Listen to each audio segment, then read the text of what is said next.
S all I once again welcome you back. And Vinu ಅವರೇ, ನೀವು ಹೇಳ್ತಿದ್ದೀರಾ ನಮಗೆ ಸಚ್ ಶಾರ್ಟ್ ನೋಟಿಸಲ್ಲಿ ನಾನು ಹೊಸ ಸ್ಕೀಮ್ಗೆ ಓದೋದು ತುಂಬ ಇನ್ಕನ್ವೀನಿಯೆಂಟ್ ಅಂತ.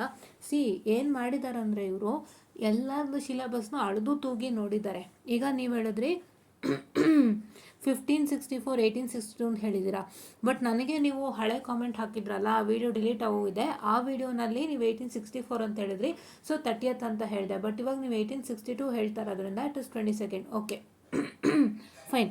ಸೊ ಏನು ಮ್ಯಾಟರ್ ಅಂದರೆ, ಫಸ್ಟು ನೀವು ಯಾವುದೇ ಭಯ ಬೇಡ. ನಾನು ನಿಮಗೆ ಧೈರ್ಯ ಕೊಡ್ತಾ ಇದ್ದೀನಿ, ಯಾವುದೇ ಭಯ ಬೇಡ. ವೈ? ಬಿಕಾಸ್ ನಿಮ್ಮ ಸಿಲಬಸ್ನ ಮತ್ತು 18 ಸ್ಕೀಮ್ ಸಿಲಬಸ್ನ ಅಳೆದು ತೂಗಿ ನೋಡಿದ್ದಾರೆ. ಅವ್ರಿಗೆ ನೋಡುವಾಗ ಏನು ಕಾಣಿಸಿದೆ ಅಂತಂದರೆ, ಅವರಿಗೆ ನಿಮ್ಮ ಸಿಲಬಸ್ ಪ್ಲಸ್ 18 ಸಿಲಬಸ್ ಎರಡೂ ಮ್ಯಾಚ್ ಆಗ್ತಾಯಿದೆ ಅಂತ, 75% ಆ್ಯಂಡ್ ಮೋರ್ ಮ್ಯಾಚ್ ಆಗ್ತಾಯಿದೆ ಅಂತ. ಸೊ ಹಾಗಾಗಿ ಅದಕ್ಕೆ ನಿಮ್ಮ ಒಂದು ಸಿಲಬಸ್ ಮತ್ತು 18 ಸ್ಕೀಮ್ ಸಿಲಬಸ್ ಸೇಮ್ ಇದೆ, 75%ಗೂ ಮೇಲೆ ಮ್ಯಾಚ್ ಆಗ್ತಾಯಿದೆ ಅಂತ ನಿಮಗೆ ಅದಕ್ಕೆ ಮ್ಯಾಪ್ ಮಾಡಿರೋವಂಥದ್ದು. ಸೊ ಹಾಗಾಗಿ ದೆರ್ ಇಸ್ ನೋ ಇಶ್ಯೂಸ್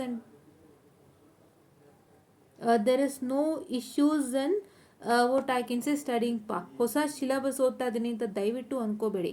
ಹೊಸ ಸ್ಕೀಮ್ ಓದ್ತಾ ಇದ್ದೀನಿ ದಯವಿಟ್ಟು ಅಂದ್ಕೋಬೇಡಿ. ನಿಮಗೆ ಕೊಡೋದೇ 100 ಮಾರ್ಕ್ಸಿನ ಪೇಪರು, ನೀವು ಬರೆಯೋದೇ 100 ಮಾರ್ಕ್ಸಿಗೆ. So everything will be for 100 only.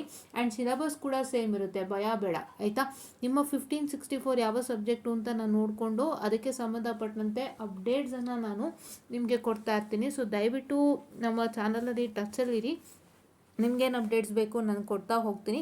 And don't be feared and don't be afraid to the first thing. The second thing is, ನಿಮಗೆ ಸೇಮ್ ಸಿಲಬಸ್ಸೇ ಇರೋದ್ರಿಂದ ನೀವು ನಿಮ್ಮ 15 ಓದಿದ್ರೂ ನಡೆಯುತ್ತೆ, ಏನೂ ತೊಂದರೆ ಇಲ್ಲ. 18ಗೂ 15ಗೂ ಏನು ವ್ಯತ್ಯಾಸ ಇದೆ ಅಂತ ಫಸ್ಟೇ ನೋಡ್ಕೊಂಬಿಡಿ. ಫಸ್ಟೇ ನೋಡಿಕೊಂಡು ಒಂಚೂರು ಪಾರು ವ್ಯತ್ಯಾಸ ಇರ್ಬೋದೇನೋ, ಅದನ್ನು ನೋಡಿಕೊಂಡು ನೀವು ಕರೆಕ್ಟಾಗಿ ಓದ್ಕೊಳ್ಳಿ. ಇಲ್ಲ ಫುಲ್ ಆ್ಯಂಡ್ ಫುಲ್ ಸೇಮ್ ಅಂತ ಹೇಳಿದ್ರೆ ನೀವು 15 ಓದ್ಕೊಂಡು ಹೋಗಿ ಬರೀರಿ, ಯಾವುದೇ ಭಯ ಬೇಡ, ಏನೂ ತೊಂದರೆ ಇಲ್ಲ. You will be the one who can crack your exams easily. So ಬೇಗ ನೀವು ಪ್ರಾಕ್ಟೀಸ್ ಮಾಡೋಕ್ಕೆ ಸ್ಟಾರ್ಟ್ ಮಾಡಿ. ಏನಿಲ್ಲ, 3-4 ದಿನದಲ್ಲಿ ಏನು ಸಾಧ್ಯನೋ ಅದನ್ನು ಮಾಡ್ಕೊಳ್ಳಿ. 1564 subject. Wait a minute, I am sorry for the distraction.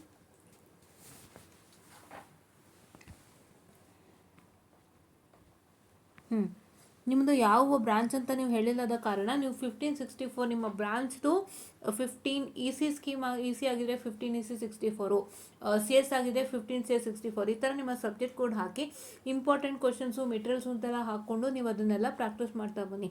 Practice important question, practice the important materials and C the questions given from other persons. And ಅದಷ್ಟು ಚೆನ್ನಾಗಿ ಪ್ರಾಕ್ಟೀಸ್ ಮಾಡ್ಕೊಳ್ಳಿ, ನಿಮಗೆಲ್ಲನೂ ಒಳ್ಳೆಯದಾಗುತ್ತೆ ಅಂತ ಹೇಳ್ತಾ. So I just mind of the session. And once again don't get worried and feared. ಅಲ್ಲಿ ಏನೇನೂ ಇಲ್ಲ, ನಿಮ್ಮ ಸಿಲಬಸ್ಸೇ 18ನಲ್ಲೂ ಇರೋವಂಥದ್ದು. ಸೊ ಯಾವುದೇ ಭಯ ಬೇಡ, ಶಾರ್ಟ್ ನೋಟಿಸ್ ಅಂತ ಅಂದ್ಕೋಬೇಡಿ. ನೀವು ನಿಮ್ಮ ಸಬ್ಜೆಕ್ಟ್ಗಳನ್ನು ಟೈಪ್ ಮಾಡಿ, ಅದಕ್ಕೆ ಬೇಕಾದಂಥ ಎಲ್ಲ ರಿಸೋರ್ಸಸ್ ಸಿಗುತ್ತೆ. ಸಿಕ್ಕಿದ ತಕ್ಷಣ ನೀವೇನು ಮಾಡ್ತೀರಾ ಅಂದರೆ ಅದನ್ನೇ ಓದ್ಕೊಳ್ಳಿ, ಏನೂ ಭಯ ಬೇಡ, ಹೆದರಿಕೆ ಬೇಡ, ಓಕೆನಾ? So this is what is for today session ಅಂತ ಹೇಳ್ತಾ ಥ್ಯಾಂಕ್ ಯು.